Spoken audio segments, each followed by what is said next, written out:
তাকদীর নিয়ে প্রিয় ভাইয়েরা বিচলিত হবেন না। আপনার তাকদীরে যা আছে আপনি পাবেন, যা নাই কোশ্চেন কালেও পাবেন না, ফুল স্টপ। আপনার তাকদীরে যা আছে আপনি পাবেন, না পেয়ে আপনি দুনিয়া থেকে যাবেন না, ফুল স্টপ। আর আপনার তাকদীরে যা নাই সারা দুনিয়ার মানুষ মিলে আপনাকে দিতে পারবে না। এই চিন্তাটা আগে মাথার মধ্যে সেট করেন। এই দুনিয়ার জীবনে আপনার দুনিয়ার বাড়ি গাড়ি টাকা পয়সা রিজিক ব্যবসা বাণিজ্য স্ত্রী সন্তান এইগুলোকে নিয়ে এত বিচলিত হওয়ার কিছু নাই। আপনার আমার তাকদীরে যা লেখা হয়েছে এর একটা দানা আপনি বেশি খেয়ে পৃথিবী থেকে যাবেন না। আর আপনার আমার রিজিকে যা আছে তার এক চুল রেখে আপনি দুনিয়া থেকে যাবেন না। এটাই চূড়ান্ত সত্য কথা। আপনি ঘুষ খান আর সুদ খান আর দুর্নীতি করেন আর মানুষের সম্পদ আত্মসাৎই করেন না কেন, যতটুকু লেখা আছে আপনার তাকদীরে এর বেশি আপনি কিচ্ছু পাবেন না। আর আপনি হালালে থাকার জন্য যতই কষ্ট করেন, হালালে আছেন, সবজি বিক্রি করে খাচ্ছেন, আপনি ছোটখাটো ব্যবসা করছেন, মানুষ আপনাকে দাম দেয় না, আন্ডারএস্টিমেট করে, গরিব বলে, ফকির মিসকিন বলে, কিন্তু আপনার তাকদীরে যা আছে আপনি সেটাই পাবেন, এর বেশি আপনি কিচ্ছু পাবেন। হুয়াল আউয়ালু ওয়াল আখির, আল্লাহ পাক প্রথম এবং আল্লাহই শেষ। কুল্লু মান আলাইহা ফান ওয়া ইয়াবকা ওয়াজহু রাব্বিকা যুল জালালি ওয়াল ইকরাম। প্রত্যেকটা বিষয় ফানা হয়ে যাবে, কিচ্ছু থাকবে না। এখন আপনি পৃথিবীতে যা দেখছেন এগুলোর কিছুই থাকবে না। প্রত্যেক মানুষ, প্রত্যেকটা জিন, প্রত্যেক উদ্ভিদ, প্রত্যেক এই প্রাণী, আকাশ, মহাবিশ্ব, গ্রহ নক্ষত্র, চন্দ্র সূর্য, সমুদ্র, পাহাড় পর্বত, বিশ্বনেতা, রাষ্ট্রনেতা, সমাজ নেতা, পরিবারের কর্তা, অর্থনৈতিক নেতা, সবাই মারা যাবে, সবাই শেষ হয়ে যাবে, কিচ্ছু থাকবে না। এই বিষয়টা আগে ভালো করে হজম করতে হবে যে আমরা এখানে থাকতে আসিনি, আমরা এই দুনিয়ায় থাকতে আসিনি, আমরা এখানে এসেছি চলে যেতে। যার মনের মধ্যে এই কনসেপ্ট থাকে সে কখনো আল্লাহ পাকের বিদ্রোহী হতে পারে না, সে কখনো আল্লাহ দ্রোহিতা করতে পারে না, কুফরি করতে পারে না, শিরক করতে পারে না, আল্লাহর অবাধ্য হতে পারে না। যার মনের মধ্যে এই চিন্তা বদ্ধমূল যে আমি এখানে থাকতে আসিনি, আমি এখানে মুসাফিরের মতো এসেছি, গাছের ছায়ায় বিশ্রাম নিচ্ছি, বিশ্রাম নিয়ে শেষ হবে চলে যাব। যারাই আল্লাহ দ্রোহিতায় লিপ্ত হচ্ছে, শিরক করছে, বেদাত করছে, হারাম খাচ্ছে, ঘুষ খাচ্ছে, সুদ খাচ্ছে, জেনা করছে, আল্লাহ দ্রোহিতা করছে, আল্লাহর বিধানকে অস্বীকার করছে, তারা ইনডাইরেক্টলি ধরে নিয়েছে যে তারা মনে হয় পৃথিবীতে চিরকাল থাকবে। কারণ যদি কিয়ামতের মাঠের কথা তাদের স্মরণ থাকতো তারা কখনোই কাজগুলো করতে পারতো না, পারতো? এবার আসেন, আল্লাহ পাক কলম সৃষ্টি করে তাকদীর লিখেছেন, অতএব তাকদীর নিয়ে প্রিয় ভাইয়েরা বিচলিত হবেন না। আপনার তাকদীরে যা আছে আপনি পাবেন, যা নাই কোশ্চেন কালেও পাবেন না, ফুল স্টপ। আপনার তাকদীরে যা আছে আপনি পাবেন, না পেয়ে আপনি দুনিয়া থেকে যাবেন না, ফুল স্টপ। আর আপনার তাকদীরে যা নাই সারা দুনিয়ার মানুষ মিলে আপনাকে দিতে পারবে না। এই চিন্তাটা আগে মাথার মধ্যে সেট করেন। এই চিন্তা যার মধ্যে ইনস্টল করা আছে সে আত্মহত্যা করে না কখনো, সে হতাশ হয় না কখনো, সে ভয় পায় না, আল্লাহর পরে চলতে গিয়ে পিছু পা হয় না, সে জালেমের সামনে মাথা নত করে না। যার মাথায় এই চিন্তা আছে যে আল্লাহ যা লিখেছেন এটা হবে, যা লিখেন নাই সারা দুনিয়ার মানুষ মিলে সেটা হবে না, সিম্পল। এর মধ্যে আল্লাহ পাক পরীক্ষায় ফেলবেন, ওই বিষয়টা ডিফারেন্ট। আমি অবশ্যই তোমাদেরকে পরীক্ষা করব ভয় দিয়ে, ক্ষুধা দিয়ে, সন্তানের কি ইন্তেকাল দিয়ে, ফসলের ক্ষতি দিয়ে, সম্পদের ক্ষতি দিয়ে আমি পরীক্ষা করব। কিন্তু যারা সবর করবে এবং যারা এই কনসেপ্ট রাখবে ইন্না লিল্লাহি ওয়া ইন্না ইলাইহি রাজিউন, এদেরকে আল্লাহ পাক প্রশংসা করেছেন, ইনশাআল্লাহ এরা সফল হবে। আল্লাহ পাক তাকদীর লিখে ফেলেছেন, তাকদীর নিয়ে টেনশন করবেন না, রিজিক নিয়ে টেনশন করবেন না। এখনকার যুব সমাজের সবচেয়ে বড় টেনশন রিজিক। একটা জব, একটা ভালো জব, একটা ভালো ব্যবসা, সে সিকিউরড লাইফ চাচ্ছে, রিজিক নিয়ে চিন্তা করবেন না। আপনার কাছে যে রিজিক আছে এটা আপনার কাছে আসবেই ইনশাআল্লাহ, হয়তো সময় লাগছে কিন্তু আপনার কাছে আসবে ইনশাআল্লাহ তাআলা। আপনি হালালের উপর থাকবেন, ন্যায়ের উপর থাকবেন, আপনি অন্যায় পথে রিজিক সার্চ করবেন না। আপনার তাকদিরে যে রিজিক আছে আপনার কাছে আসবে ইনশাআল্লাহ। এবার আসেন, আল্লাহ পাক এরপরে সৃষ্টি করেছেন মহাবিশ্ব। এই পুরো মহাবিশ্ব তাকদির লিখার পরে মহাবিশ্ব কয় দিনে? ফি সিত্তাতি আইয়াম, 6 দিনে। মাত্র 6 দিনে আল্লাহ পাক পুরো মহাবিশ্ব সৃষ্টি করেছেন।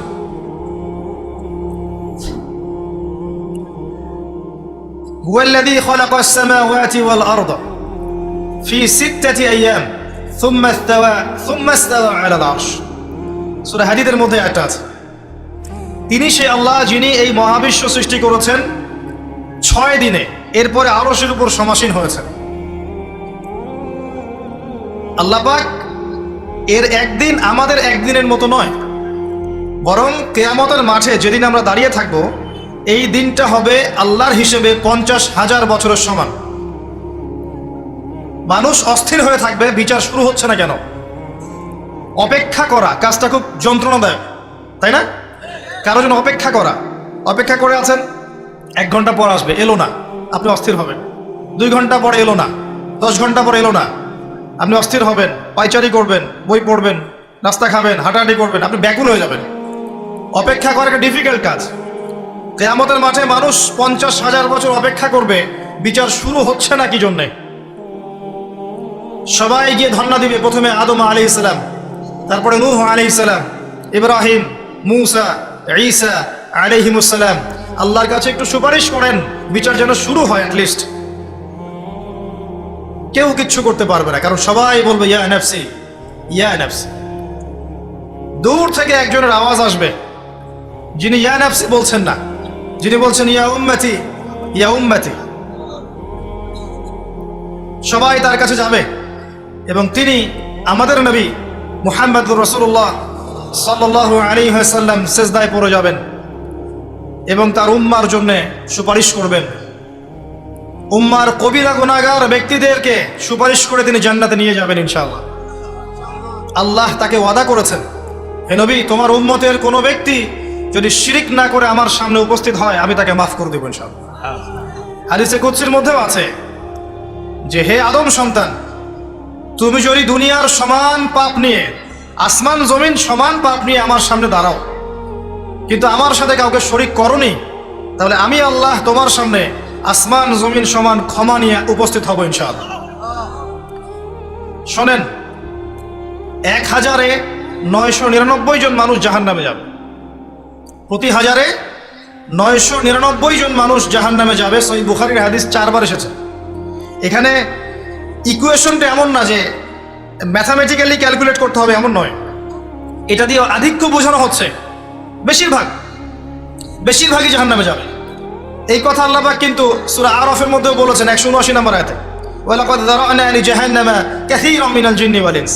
একই বিষয়, কোরআন হাদিস পরস্পর মিলে যায়। এখানে একটা বিষয় বুঝতে হবে, আল্লাহ পাক বলেছেন সূরা নিসার মধ্যে, ইন্নাল্লাহা লা ইয়াগফিরু আন ইউশরাকা বিহি ওয়া ইয়াগফিরু মা দুনা যালিকা লিমান ইয়াশা। আল্লাহ পাক তার সাথে শিরকের গুনাহ মাফ করবেন না, এছাড়া যে কোনো গুনাহ আল্লাহ পাক যাকে ইচ্ছা মাফ করতে পারেন। তার মানে যে বেশিরভাগ মানুষ জাহান্নামে যাচ্ছে, তাদের আমল নামায় কোন পাপ থাকতে পারে? কথা বোঝা যাচ্ছে কি? নিঃসন্দেহে তাদের আমল নামায় শিরকের পাপ থাকবে। এটা বুঝতে আপনাকে পিএইচডি করার দরকার নাই। আল্লাহ পাক শিরক ব্যতীত যে কোনো পাপ যাকে ইচ্ছা মাফ করতে পারে। তার মানে তারা জাহান্নামে যাচ্ছে বিকজ অফ শিরক। আমাদের মুসলিমরা এখন শিরক বোঝে না, অমুসলিমরা তো শিরক করেই। যেমন কেউ বলছে ওয়াকালাতিল ইয়াহুদু উযাইরুন ইবনুল্লাহ, ইহুদিরা বলছে উযাইর আল্লাহর সন্তান, নাউযুবিল্লাহ, শিরক। অথচ ওরাই এখন বিশ্বকে রুল করছে, তাই না? ওয়াকালাতিন নাসারা আল মাসীহ ইবনুল্লাহ, নাসারা বলছে যে ঈসা ইবনে মারইয়াম আল্লাহর সন্তান, তাই না? অথচ ওই সভ্যতাই এখন বিশ্বকে রুল করছে। যালিকা কাউলুহুম বিআফওয়াহিহিম, এটা ওদের মুখের কথা, এটা জাস্ট মুখের কথা। আবার অনেক সময় দেখা যায় যে আল্লাহকে বাদ দিয়ে আমরা মাধ্যম পূজাও করছি। অমুসলিমরা তো শিরক করছেই, যারা মুসলিম তারা দেখবেন আল্লাহকে বাদ দিয়ে মাধ্যম পূজা শুরু করেছে। মাজারের পূজা করছে, কবরের পূজা করছে, মৃত ব্যক্তির ওসিলায় পার পাওয়ার চেষ্টা করছে। মুসলিম থেকে দেখবেন তাকদীরকে অস্বীকার করছে, আল্লাহর হালালকে হারাম করছে, আল্লাহর হারামকে হালাল করছে। মুসলিম থেকে দেখবেন যে হাতে একটা আংটি পড়েছে, ভাই কি জন্য পড়েছেন? এই রোগ ভালো হবে আমার। গলায় একটা বালা ঝুলিয়েছে, কোমরে একটা মাদুলি, ভাই এগুলো কেন? এগুলো দিয়ে রোগ ভালো হবে। মুসলিমদের কথা বলছি, অমুসলিমদের কথা বাদ দেন। যারা বলছে আল্লাহর সন্তান আছে, ওদের কথা তো বলার দরকার নেই আমাদের, কারণ এগুলো স্পষ্ট শিখ। তবে এতটুকু বলি যে 25শে ডিসেম্বরে যারা বলেছে মেরি ক্রিসমাস, বলেছে না? 25শে ডিসেম্বর যারা বলেছে মেরি ক্রিসমাস, মুসলিমদের মধ্যে এরা স্বীকার করে নিয়েছে যে ওই দিন আল্লাহ রাব্বুল আলামিন ঈসা আলাইহিস সালামকে জন্ম দিয়েছেন। নাউযুবিল্লাহ, নাউযুবিল্লাহ মিন যালিক। আর এটা এত বড় একটা কথা, এই কথা যদি আসমান জমিন আর পাহাড় শুনে রিয়্যাক্ট করতে পারতো, থরথর করে কেঁপে ভেঙে যেত এরা। সূরা মারিয়ামের শেষের দিকে পড়ে দেখেন, وقالوا اتخذ الرحمن ولدا لقد جئتم شيئا إدا تكاد السماوات والأرض يتفطرن منه وتنشق الأرض وتخر الجبال هدا। পরেন অর্থটা, আসমান জমিন পাহাড় যদি এই কথা শুনে রিয়্যাক্ট করতে পারতো, এরা চৌচির হয়ে যেত। এত বড় একটা কথা বলেছো তোমরা, ঈসা আলাইহিস সালামকে আল্লাহ পাক জন্ম দিয়েছেন। আউযুবিল্লাহ। তো এরা তো শিরক করছেই। মুসলিমরাও দেখবেন এই যে যেগুলো বললাম, আল্লাহকে বাদ দিয়ে অন্যের কাছে দোয়া করছে, আল্লাহকে বাদ দিয়ে অন্যকে সেজদা করছে, আল্লাহকে বাদ দিয়ে অন্যের কাছে নজর মানত করছে, আল্লাহকে বাদ দিয়ে অন্যের জন্য জবাই করছে, আল্লাহর তাকদীরকে অস্বীকার করছে, আল্লাহর হালালকে হারাম করে নিচ্ছে, আল্লাহর হারামকে হালাল করে নিচ্ছে। দেখবেন মুসলিমরা করছে। এবার মুসলিম জেনারেশন, এমন একটা প্রজন্ম বের হয়েছে এখন, ইয়াং জেনারেশনের, তারা বলছে যে এই মহাবিশ্ব বিগ ব্যাং থেকে সৃষ্টি হয়েছে, আল্লাহ বলতে কিছু নাই।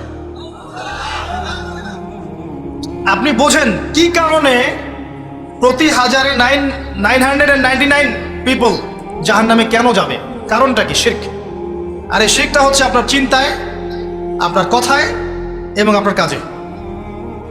চিন্তার মধ্যে শিরক। যেমন একজন ব্যক্তি চিন্তা করে আকীদা যে আল্লাহ ছাড়া অমুকও সন্তান দিতে পারে, এরকম আকীদা নাই মুসলিমদের? আছে। একজন বলছে আল্লাহ কল্যাণের মালিক আর শয়তান হচ্ছে অকল্যাণের মালিক। কথাটা শুনতে খুব ভালো লাগে না? অকল্যাণ হয়তো আল্লাহর পক্ষ থেকে আসে না, আল্লাহ পবিত্র, অকল্যাণ শয়তানের পক্ষ থেকে আসবে। ব্যাপারটা কেমন? ভালো মন্দ, কল্যাণ অকল্যাণ, দুঃখ কষ্ট সুখ সবকিছু কার পক্ষ থেকে আসে? এমন নয় যে ভালোগুলো আল্লাহ দেন, অকল্যাণগুলো শয়তান দেয়। নাউযুবিল্লাহ। এরকম আকীদা আছে মানুষ। কিছু মানুষ বলছে তাকদীর বলতে কিচ্ছু নাই, মানুষ নিজেই তার কর্মের নিয়ন্ত্রণ, শিরক। কিছু মানুষ বলছে যে ভাগ্যই সব, মানুষের কাজের কোনো স্বাধীনতা নাই। মানে ভাগ্যই সব, আমার কাজের কোনো স্বাধীনতা নাই, আমি কলের পুতুল। চুরি করেছো কেন? আল্লাহ তাকদীর লিখেছে তাই। সুদ খাও কেন? ঘুষ খাও কেন? রিলিফের মাল মেরে খাও কেন? আল্লাহ তাকদীর লিখেছে তাই। এরকমও কিছু মানুষ আছে। প্রত্যেক পদে পদে আপনি শিরক পাবেন। আপনি আল্লাহকে ছাড়া সেজদা দেখতে পারবেন, আল্লাহকে ছাড়া মানুষ নজর করছে, মানত করছে, কসম করছে, কুরবানি করছে, সেজদা করছে, দোয়া করছে এবং ওসিলা পূজা করছে যে আল্লাহ বাদ দিয়ে অমুকে আমাকে পরকালে পার করিয়ে দিবে। নাউযুবিল্লাহ বলছেন ঠিকই, কিন্তু আমাদের দেশের বহু মানুষের আকীদা এমন যে আমাকে পরকালে পার করায় দেওয়ার লোক আছে, সমস্যা নাই। শোনেন, পরকালের প্রতিটা সুপারিশ আল্লাহর ইখতিয়ারে। একজন শহীদ, আল্লাহর পথের শহীদ, তিনি কিন্তু সুপারিশ করবেন, কিন্তু তিনি নিজের ক্ষমতায় করবেন না আল্লাহর ক্ষমতায় করবেন? আলেম, হাফেজ, আল্লাহর পথের যারা মুজাদ্দিদ ছিলেন, আল্লাহওয়ালা আউলিয়া মানুষ, নবীগণ, সিদ্দিকগণ, সুহাদা, সুপারিশ করবেন নিজেদের ক্ষমতায় না আল্লাহর ক্ষমতায়? আকীদা স্পষ্ট না থাকলে তখন আমল করতে গিয়ে শিরক হয়ে যাবে। আর শিরক হলেই কি হবে? ওই যে বললাম, প্রতি হাজারে 999 জন মানুষ জাহান্নামে যাবে।